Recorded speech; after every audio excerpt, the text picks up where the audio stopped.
Shalom bien-aimés, sans tarder, nous allons continuer. Et je crois que ce sera la dernière phase de cette étude. Cette étude qui aura duré le temps d'environ 6 vidéos, dont 3 de 30 minutes, parce que je compte parler pendant une trentaine de minutes.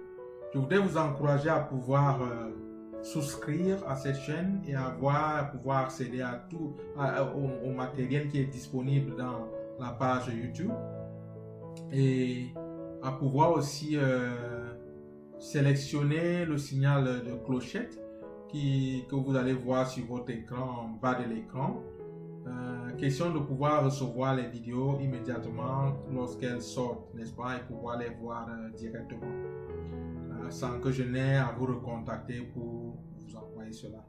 Je vais faire défiler dans cette vidéo, sous la barre de défilement, mon email pour ceux qui veulent m'écrire de manière privée pour qu'on puisse converser sur quelques sujets que ce soit ou bien sur les sujets que nous avons abordés, que nous puissions le faire simplement, n'est-ce pas? J'aurais bien voulu laisser mon numéro de téléphone, mais je trouve que ce serait laborieux pour des personnes qui ne sont pas de ce côté de l'hémisphère, n'est-ce pas? Et donc le email c'est mieux, on peut communiquer plus aisément, n'est-ce pas? Bon ben, nous allons avancer sans perdre le temps. Donc, voyez-vous donc,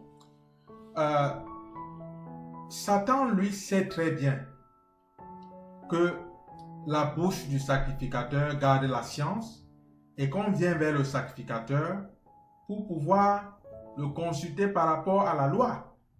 Il sait très bien que, n'est-ce pas, les sacrificateurs sont les envoyés de l'Éternel des armées. Il le sait très bien. Donc, c'est pourquoi, dans l'histoire de Baal-Péor, Satan inspire le prophète Balaam afin qu'il piège les enfants d'Israël et les pousse à, premièrement, manger de la viande sacrifiée aux idoles, deuxièmement, se livrer à l'impudicité. Donc, c'est une situation qui déplaît d'autant plus à l'Éternel que même le Seigneur Jésus-Christ revient là-dessus dans le livre de l'Apocalypse. N'est-ce pas? Parce que ce que je viens de mentionner plus haut concerne bien sûr Balaam. N'est-ce pas? L'histoire de Baal-Péor, il s'agit ici là de Balaam, du prophète Balaam, n'est-ce pas? Et ça, c'est des choses qui se déroulent dans l'Ancien Testament, après que le peuple d'Israël soit sorti d'Égypte. Après, par exemple, Jéthro, le beau-père de Moïse, qui était sacrificateur de Madian, n'est-ce pas? C'était un Madianite. La deuxième personne spirituelle qu'on trouve qui invoquait l'Éternel et qui était appelé de l'Éternel, c'est le prophète Balaam. Que les gens ne se méprennent pas, c'est quelqu'un qui était avant appelé vraiment de l'Éternel et dont la réputation s'était répandue dans la contrée dans laquelle il vivait. Et tous savaient que chaque personne que Balaam maudissait était maudit et chaque personne qu'il bénissait était bénie. Les gens savaient cela, les gens le savaient pertinemment. C'est pourquoi le roi Balak a appelé le prophète Balaam, lui demandant de maudire le peuple d'Israël. Il a essayé plus d'une fois de le faire, mais à chaque fois, l'Éternel l'incitait toujours à bénir le peuple d'Israël. Voyant que cela ne marchait pas de cette façon, Balaam est allé voir Balak et lui a dit qu'écoute, il faut pouvoir simplement piéger ce peuple-ci. Parce que tu ne peux pas le maudire, Dieu l'a déjà béni, mais il faut le piéger. Si on peut piéger ce peuple de manière à ce qu'il transgresse la loi de son Dieu, alors on n'aura même pas besoin de le maudire, parce qu'en transgressant cette loi, le peuple sera maudit. Et c'est comme ça qu'opère la séduction aujourd'hui dans l'Église. C'est comme ça que la tactique a toujours opéré. Rappelez-vous l'histoire de Daniel. L'histoire de Daniel à Babylone. N'est-ce pas? Lorsque on n'a pas pu piéger Daniel avec la loi babylonienne, on a voulu piéger Daniel avec la loi de son Dieu. C'est pourquoi l'ordre avait été donné que la prière ne soit adressée, n'est-ce pas, que la statuette du roi, à la statue du roi qui avait été dressée. Vous vous rappelez, n'est-ce pas? Donc, Satan opère presque tout le temps de la même façon. Et c'est ce qui est en train de vouloir s'opérer ici. Donc, Apocalypse, le chapitre 2, le verset 14. Je vais lire. Mais j'ai quelque chose contre toi, c'est que tu as là des gens attachés à la doctrine de Balaam, qui enseignait à Balak à mettre une pierre d'achoppement ou bien un piège devant les fils d'Israël pour qu'ils mangeassent des viandes sacrifiées aux idoles et qu'ils se livrassent à l'impudicité. Je vais insister ici sur ce fait de manger les viandes sacrifiées aux idoles. Chaque fois que vous allez voir ce genre de situation dans la Bible, c'est qu'on est en train de parler de communion avec les idoles. L'apôtre Paul en a débattu là-dessus largement. Il dit, mais qu'est-ce qu'en fait que les idoles? N'est-ce pas? Comme pour dire que les idoles ne sont rien, parce que Dieu est tout. Mais il a traité là d'un sujet de conscience. Il dit que si tu sais donc que cette viande a été sacrifiée aux idoles, toi qui as une foi plus forte, et il ne faut pas manger ça parce que tu vas être en scandale au frère qui est à côté, qui a une foi faible, qui considère encore les idoles comme quelque chose. Donc l'apôtre Paul dit là d'être sage. Mais à la base, dans le contexte présent de la situation de Balaam, c'est que Balak avait réussi une infiltration par ses filles, n'est-ce pas? Les filles madianites qui étaient très jolies et qui ont poussé les enfants d'Israël à se lier d'alliance avec elles.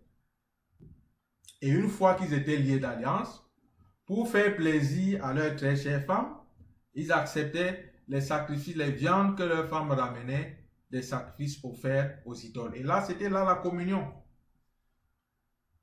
Dieu ne voudrait pas que nous puissions communier avec les idoles. Et l'apôtre Paul aussi rappelle cela. Il ne voudrait pas que nous communions avec des idoles. Le repas est quelque chose de significatif sur ce point-ci. Raison pour laquelle la nouvelle alliance, rappelez-vous, elle a été comme scellée de manière symbolique autour d'un repas, le pain et le vin. Rappelez-vous, le dernier souper. Et ce pain et ce vin parlent de la communion avec notre Dieu. N'est-ce pas? Parce que ce pain représente le sacrifice du Seigneur Jésus-Christ.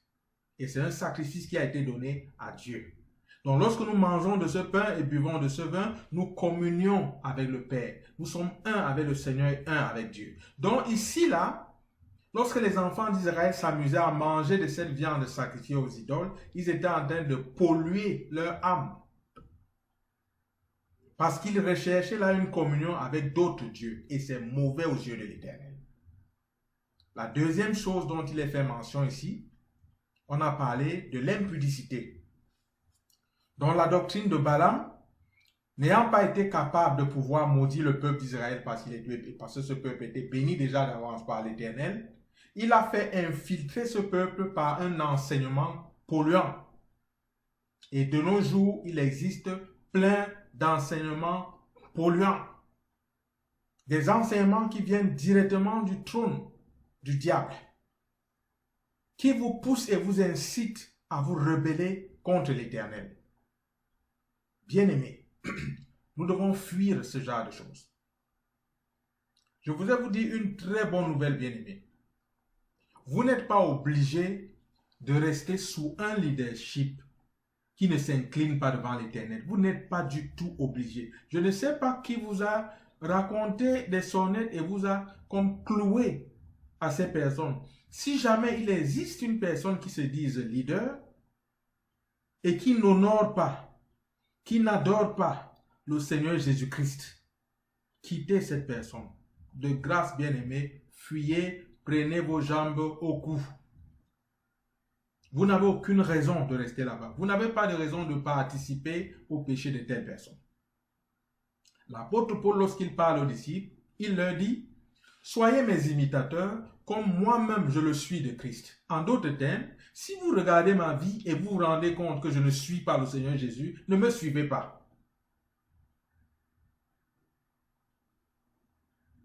Donc, le dernier axe de l'enseignement de Balaam, c'est celui dont Pierre a mentionné. 2 Pierre 2,15. C'est celui d'aimer le salaire de l'iniquité.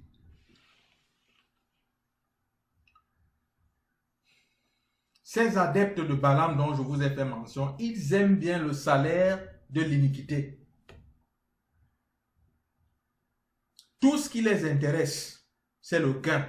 Ce qui fait que qu'importe là où viennent ces sous, ils vont prendre ça de vos mains et ils vont vous vernir comme étant quelqu'un de bien, quelqu'un de propre, parce que vous leur avez donné de l'argent. Et c'est comme ça qu'ils vont carrément motiver et encourager votre embarquement pour l'enfer. Donc, 3 points. Éviter la communion avec les démons. N'est-ce pas? 2e point, l'impudicité. 3e point, le salaire de l'iniquité. J'ai écouté en ligne un témoignage. C'est vrai que je n'aime pas trop m'appuyer sur ce genre de témoignage, mais ce gars parlait avec tellement de références que je me suis dit que s'il fait autant de références et de manière aussi publique, peut-être qu'il y a des traces de vérité dans ce qu'il dit. Il a cité une coupe, entre guillemets, d'homme de Dieu. Il s'agit ici là d'un nécromancien qui était en train de citer le nom de ceux qui sont venus vers lui chercher quelque pouvoir mystique quelconque pour faire tomber les gens lorsqu'ils prient. Bien-aimés, regardez jusqu'où nous sommes allés. S'il faut que les gens qui se disent chrétiens aillent vers les nécromanciens chercher des pouvoirs pour faire tomber les gens, comment allez-vous convaincre ces personnes que le Seigneur Jésus-Christ est vivant et qu'il faut qu'ils croient? Mais c'est un scandale. Et je dis que les personnes qui sont sous l'autorité des gens qui ont vendu leur âme de cette façon à l'ennemi, bien-aimés, si vous avez encore ne serait-ce qu'une petite espérance pour le Seigneur Jésus-Christ, pour la vie que Jésus a promis, sortez vite du milieu d'eux. Fuyez. Je vous encourage à fuir avant qu'il ne soit trop tard. Parce que la séduction, une fois qu'elle a posé ses bases dans le cœur d'un individu, elle va bâtir, elle va construire jusqu'à ce que la forteresse soit assez forte, au point où, comme nous l'avons lu tout à l'heure, et comme nous allons lire avant la fin de ce texte, au point où vous soyez comme livrés à vos sens réprouvés pour commettre ces choses sans vous rendre compte que vous péchez. Et ce sera là la catastrophe. Votre âme, vous pouvez comme ça vous déchoir de la grâce. Bien-aimés, fuyons l'iniquité. Je vais poursuivre en lisant un autre texte, toujours dans le livre de l'Apocalypse, parce qu'il n'y a pas eu que Balaam. Il y a aussi eu un personnage biblique, un personnage téméraire. J'ai nommé ici la dénommée Jézabel. Elle a été tellement terrifiante que pendant les années passées, j'ai rarement ou j'ai presque pas du tout entendu quelqu'un donner le nom de Jézabel à sa fille. De même comme je n'ai pas entendu quelqu'un donner le nom de Judas Iscariote à son fils. Ce sont des noms qui rappellent la terreur. Ce sont des noms qui semblent traîner derrière eux comme des entités démoniaques. Mais, puisque l'iniquité est en train de s'accroître, je ne serais pas surpris que d'ici quelques années, des gens commencent à donner à leur progéniture même le nom de Satan. Ça ne me surprendrait pas parce que le mal est en train de s'accroître. Et vous voyez, vers la fin ou bien dans la fin du livre de l'Apocalypse, c'est-à-dire au chapitre 22, quand vous allez le lire, vous allez entendre l'Esprit du Seigneur dit, ou bien l'apôtre Jean dit, par l'inspiration du Saint-Esprit, dit que l'Église et l'Esprit disent viens, c'est-à-dire l'Église et le Saint-Esprit sont en train d'appeler le Seigneur. Ils disent viens. De la même façon, Satan, qui est le champion de la contrefaçon, va amener ses adeptes à dire viens. Et ils vont le dire de quelle façon? De manière à accepter même volontiers de porter son nom. D'aborder fièrement son nom. C'est ce qui, de mon point de vue, va se passer. Je vais lire un texte, celui du livre de l'Apocalypse, Apocalypse 2, versets 19 à 23. Cela concerne l'église de Thyatire, pour ceux qui ont lu ce livre déjà. Je connais tes œuvres, ton amour, ta foi, ton fidèle service, ta constance et les dernières œuvres plus nombreuses que les premières. Mais ce que j'ai contre toi, c'est que tu laisses la femme Jézabel, qui se dit prophétesse, enseigner et séduire mes serviteurs. Tu laisses la femme appelée Jézabel, qui se dit prophète, enseigner et séduire mes serviteurs. Je vous assure, il y a déjà une foule innombrable de Jézabel. Elles n'ont pas seulement emprunté le nom de leur maman, Jézabel. Mais il y a une foule. D'habitude, quand on parle de Jézabel, les gens voient toujours les jeunes filles mal habillées dans l'église. Non, il n'y a pas que cela. Ça, c'est le plus petit niveau, le niveau le plus bas, le niveau des ignorantes. Moi, je trouve que c'est un peu la bêtise. Simplement, et l'ignorance.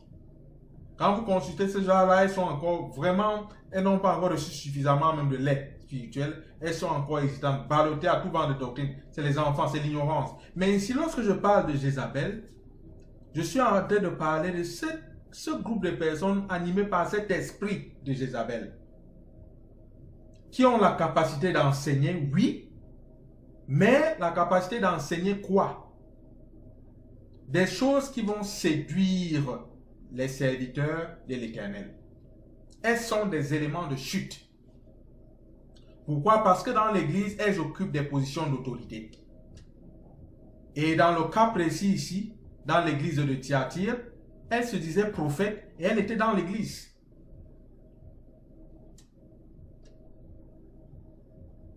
Et ça aurait pu soulever, j'aurais pu soulever une polémique concernant le fait que est-ce qu'une femme peut être prophète, mais ce n'est pas ici le lieu, n'est-ce pas? Ce n'est pas ici le lieu. Ce genre de choses, on le prouve avec les Saintes Écritures. Voici l'une des preuves, n'est-ce pas? Mais celle-ci, elle était plutôt prophète de malheur. Parce qu'elle se dit prophète, prophétesse, et elle enseigne plutôt et séduit les serviteurs de Dieu pour qu'ils se livrent à quoi? À l'impudicité. Voilà, l'impudicité s'est encore présentée. Donc l'impudicité est au cœur des prémices de la grande séduction. L'impudicité.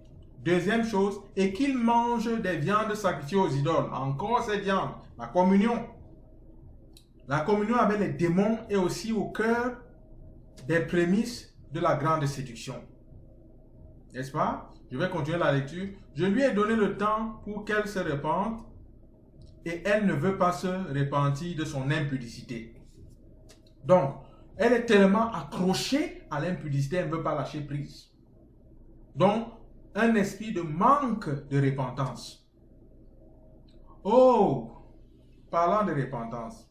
J'en ai parlé une fois dans l'une de mes vidéos, mais je veux toucher un autre aspect. Il est juste, entre guillemets, peut-être tout petit.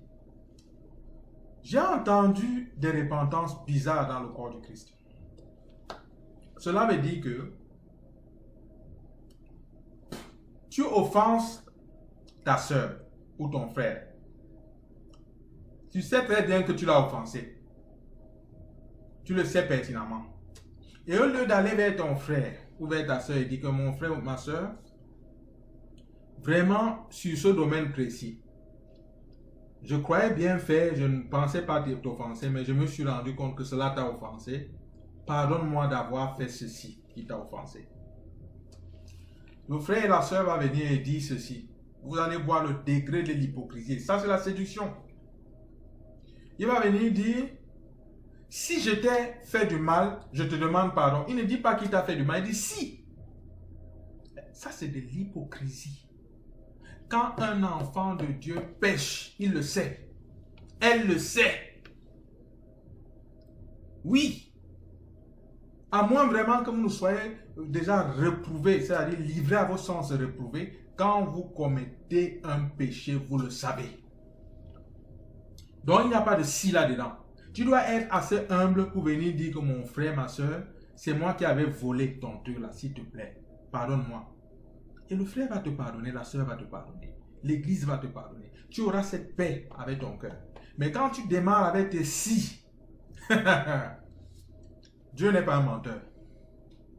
Le Seigneur va s'assurer que cette histoire te ronge intérieurement, jusqu'à ce que tu reviennes à tes sens. Il n'y a pas de place pour l'orgueil dans la maison du Seigneur, surtout lorsque on touche au point de la repentance. N'est-ce pas au travers de la repentance et de l'alliance que nous entrons dans la famille de Dieu? Mais pourquoi devons-nous jouer avec cela? Pourquoi devons-nous jouer avec cela? Et mettre notre salut à risque avec les si je t'ai fait du mal, si je t'ai fait... Une fois, quand quelqu'un vient vers moi avec les si, parlant de repentance, je vais lui dire stop, mon frère. Si tu ne te souviens pas de ce que tu m'as fait, laisse. Moi, je n'ai rien à voir avec cette histoire. Si tu te souviens, tant mieux. Si tu ne te souviens pas, laisse. C'est ton problème, c'est ta bagarre avec l'Éternel. Pour ce qui me concerne, j'étais libéré. Mais si tu te armes, tu te revêts de l'hypocrisie, ça veut dire que ça sent même souvent. C'est-à-dire que quelqu'un vient avec un truc qui te parle, ça sent mauvais. Spirituellement, tu peux humer l'odeur du faux là. C'est dégoûtant. Et c'est avec cela que nous croyons triompher du monde. Bien-aimés, revenons à nous-mêmes. N'est-ce pas? Donc ici là, Jézabel, qui est devenu carrément un esprit qui incite les gens à se comporter comme nous sommes en train de décrire là, a refusé de se repentir de son impudicité. Voyons ce que le Seigneur va faire d'elle. Voici, je vais la jeter, verset 22, sur un lit et envoyer une grande tribulation à ceux qui commettent l'adultère avec elle. N'est-ce pas? Le Seigneur dit que il va aller maintenant la mettre sur un lit. Cela veut dire que tu n'auras plus besoin même de draguer Jézabel en route. Elle sera déjà sur le lit là, près. Et tous ceux qui voudront commettre l'adultère vont s'aligner. Chacun à son tour. Peut-être en groupe, mais chacun à son tour. Vous allez faire l'affaire là jusqu'à ce que peut-être même que son machin, je ne veux même pas prononcer, ça va rester ouvert.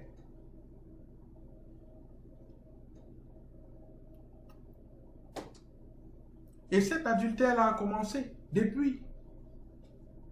Parce que je suis en train de parler ici de manière spirituelle. Il dit, avec elle, à moins qu'ils ne se repentent de leurs œuvres. Donc ils vont faire, à moins que ces gars qui vont commettre ça, parce que pour son cas, c'est réglé. Mais ceux qui vont faire ces choses-là avec elle, à moins qu'ils ne se repentent là, je vais jeter une grande tribulation sur eux. N'est-ce pas? Donc, c'est facile de les reconnaître. Ils sont du groupe là qui prône ce que j'appelle l'écuménisme. C'est comme ça qu'on couche avec cette prostituée là de Jézabel. Dans l'écuménisme. Vous-même dites-moi, quand sous un toit, vous rassemblez le gars du vaudou, le franc-maçon, l'Illuminati, l'islam, je ne sais pas moi quoi, le judaïsme, le catholicisme et tous les autres ismes là. En plus des ismes là, tous les autres qui ne s'alignent qu'avec une série de consonnes là. Vous savez de quoi je parle? Lorsque vous mettez tout ça sous un toit, dites-moi comment est-ce que Jésus tient, où est la place de Jésus là-dedans? Pour qu'une telle réunion puisse se tenir, il faut que Jésus soit enlevé. Point. et que la prostitution commence, et mais alors, servez-vous. Mais le Seigneur dit qu'à moins qu'il n'y ait une repentance, il va jeter sur ces gens une tribulation. Et quand je parle de prostitution, il y en a même de grands leaders qui se trouvent dans les églises dites pentecôtistes, dites de réveil. C'est pourquoi moi, j'ai cessé de me donner une certaine identité religieuse. Donc, je suis disciple de Christ, point. Parce que toutes ces organisations, finalement, on ne sait pas trop qu'est-ce qui est où. J'avais écrit dans l'un de mes livres, et je pense que c'était un peu comme de manière inspirée par le Seigneur. Je ne le savais pas. J'ai juste écrit en disant que les temps viendront où les masques vont tomber et donc tu auras même une certaine méfiance du voisin qui est à côté de toi parce que tu ne sais pas ce qu'il va devenir d'un moment à l'autre. J'ai vu le leader d'une grande église, entre guillemets, charismatique ou pentecôtiste, dont la base est au Nigeria, être parmi la tête de proue, c'est-à-dire parmi les leaders de ce mouvement œcuménique. Et ce leader a fait la déclaration selon laquelle que peut-être que c'est à un temps comme celui-ci que Dieu l'a appelé. Aïe! Pour être dans un mouvement qui met de côté Jésus. Et c'est à un temps comme celui-là que Dieu t'a appelé. La séduction. Les prémices de la séduction. Et c'est pourquoi je dis aux enfants de Dieu, une fois qu'un signal de ce genre est donné, ne perdez plus votre temps, quittez ce milieu. Si vous espérez encore salut, parce que la séduction n'est pas seulement une vaine parole d'homme, c'est quelque chose qui agit comme un mouvement accompagné, soutenu et renforcé par les esprits impurs et les esprits mauvais. Et c'est ce que nous essayons de démontrer depuis avec les versets que nous sommes en train de présenter. Et l'un des esprits principaux de ce mouvement de révolte et de rébellion contre Dieu, c'est l'esprit de Jézabel, qui est en train d'opérer efficacement dans l'église. Rappelez-vous, Jézabel ne s'est pas seulement tenue à distance pour se révolter et pour pouvoir amener les gens à pouvoir se révolter, non, elle a pénétré. Elle se dit prophétesse. Elle s'est insurgée, elle s'est glissée dans l'église et elle a occupé les postes les plus en vue dans le but d'enseigner le peuple. Et non pas seulement enseigner le peuple, mais cibler les serviteurs. Si elle était restée au niveau même du peuple, cela se comprendrait, mais elle a ciblé les serviteurs. C'est ceux-là donc qu'elle a séduit. C'est comme ça. Parce que Satan sait qu'une fois que le berger sera frappé, les brebis seront dispersées. Et lorsque les brebis sont dispersées, les brebis deviennent la proie facile pour ces animaux de proie. N'est-ce pas? C'est de ça que nous sommes en train de parler. Je vais aller rapidement. Voici, je vais jeter sur un lit. Je vais la jeter sur un lit et envoyer une grande tribulation à ceux qui commettent l'adultère avec elle, à moins qu'ils ne se répandent de leurs œuvres. Verset 23. Je ferai mourir de mort les enfants et toutes les églises connaîtront que je suis celui qui sonde les reins et les cœurs, et je vous rendrai à chacun selon son œuvre. Je ferai mourir de mort ces enfants. Bien-aimés, je vais encore attirer votre attention sur un détail ici. Le Seigneur dit, je ferai mourir de mort. Mais, dis ma foi, n'est-ce pas quand on meurt, on est mort, comment on doit encore mourir de mort? Cela veut signifier quelque chose. La Bible nous parle de la seconde mort. C'est de ça qu'il est question ici. Ceux qui refusent de se repentir et qui continuent cette prostitution avec Jézabel, qui permet à ces esprits de les influencer, qui marchent dans cette rébellion, vont avoir le même salaire que Jézabel. Elle a été totalement livrée à ses sens reprouvés. il n'y a plus de salut pour elle. C'est fini. Et ceux-là qui continuent dans cette voie et refusent de se repentir, le Seigneur va promettre de leur faire mourir de mort leurs enfants, les enfants de Jézabel. Cela veut dire que c'est une malédiction qui finit par s'étendre jusqu'à même sur la descendance. Mourir carrément de seconde mort, mourir de mort. Ça montre jusqu'à quel point le Seigneur déteste ces choses. Est-ce que le Seigneur va faire mourir de mort ses enfants par méchanceté? Non. Parce que ce que les parents commettent tendent à se repartir, s'impartir comme sur les enfants. J'aimerais pouvoir retoucher ce point-ci dès que je vais recommencer dans la prochaine vidéo. Parce que je me suis promis de pouvoir faire cette vidéo, les limiter à 30 minutes. Bien aimé, à tout à l'heure et que Dieu vous bénisse. Restez accrochés, nous allons bientôt finir. Shalom.